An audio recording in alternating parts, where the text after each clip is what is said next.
ఈరోజు లేమిలో ఉన్నాం. ఇది లేమి కాలం, శోధన కాలం. సమృద్ధితో ఉండే కాలం ఒకటి ఉంది. ఈ జన్మకి అది రాదు అని దరిద్ర మాటలు మాట్లాడవాకు.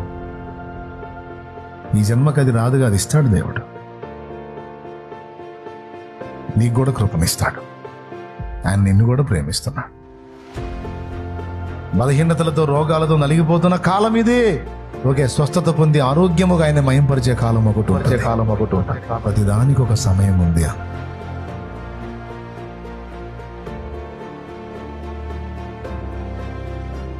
భక్తులందరి జీవితాలు చూడండి.